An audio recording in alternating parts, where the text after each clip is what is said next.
out of the sky.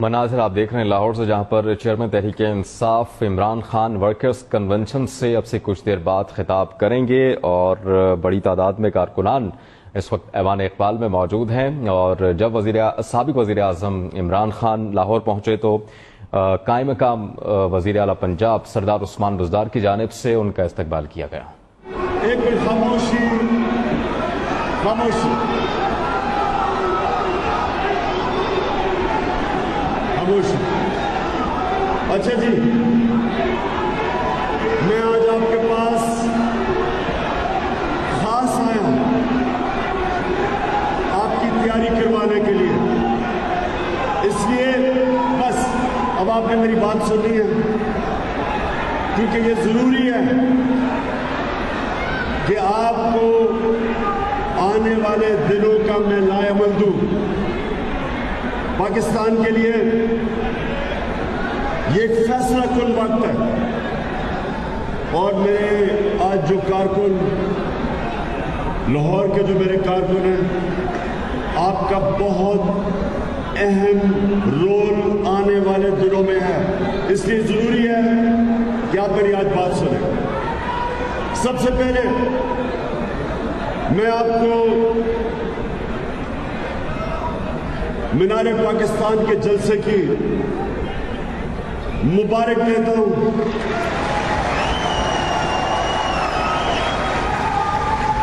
میں نے اپنے 26 سالوں میں نے کبھی اتنا بڑا جلسہ نہیں دیکھا جو مینار پاکستان میں.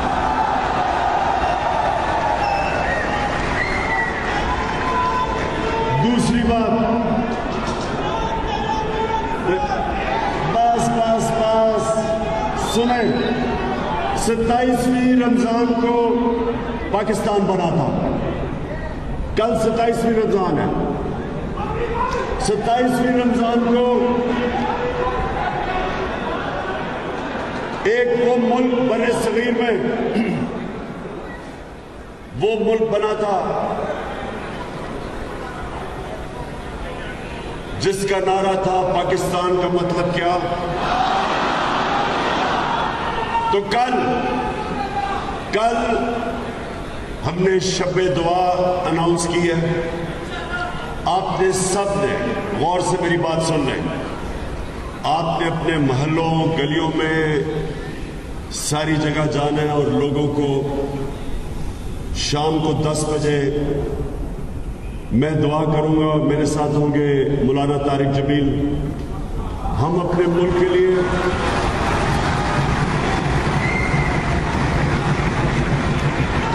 ہم اپنے ملک کی حقیقی آزادی کے لیے دعا کریں گے. آزادی ملی تھی 75 سال پہلے، اور حقیقی آزادی کی تحریک کی کامیابی کی دعا مولانا طارق جمیل کے ساتھ ہم کریں گے. کل سارے پاکستان کے اندر ہر علاقوں میں، ہر ضلع میں اپنی تنظیموں کو کہہ چکا ہوں کہ وہ سارے ٹیلی ویژن سکرینز کے ذریعے اس دعا کو 10 بجے آپ سنیں گے بھی. اور میں چاہتا ہوں سب ہم سارے پاکستان میں، اور چاہے وہ تحریک انصاف کے لوگ ہیں یا نہیں ہیں، میں پاکستانیوں کو کہہ رہا ہوں، ہم سب دعا کریں گے اپنے ملک کی حقیقی آزادی کے لیے.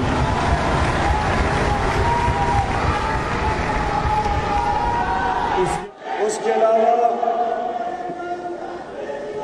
میں یہ چاہتا ہوں کہ آپ سب جتنے یہاں بیٹھے ہوئے آپ لیڈرز ہو. جو لیڈر ہوتا ہے, سنیں, جو لیڈر ہوتا ہے, لیڈر جو ہوتا ہے وہ اپنے عوام کے اندر شعور پیدا کرتا ہے. اللہ کے جو سب سے بڑے لیڈرز تھے وہ اللہ کے پیغمبر تھے. جو اللہ کے پیغمبر تھے وہ عوام میں نکل کے پیغام اللہ کا لے کے گئے تھے. آپ نے بھی بس بس بس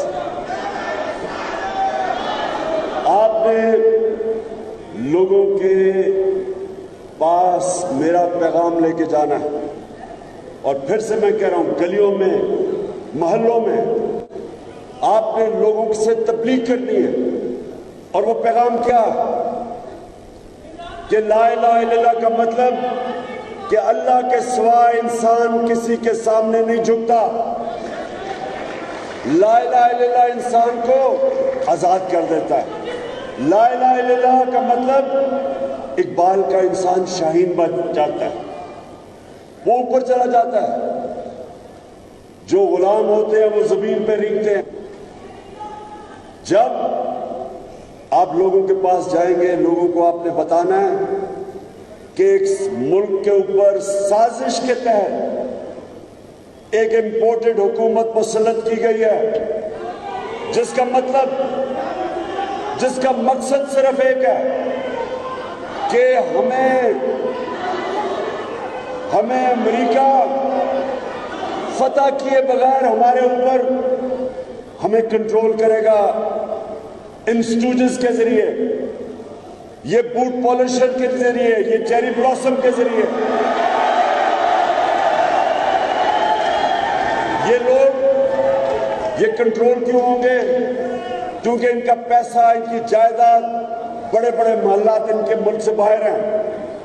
اور یہ اس کی وجہ سے یہ اپنی چوری کے پیسے کو بچانے کے لیے یہ سارے ملک کو غلام بنا دیں گے.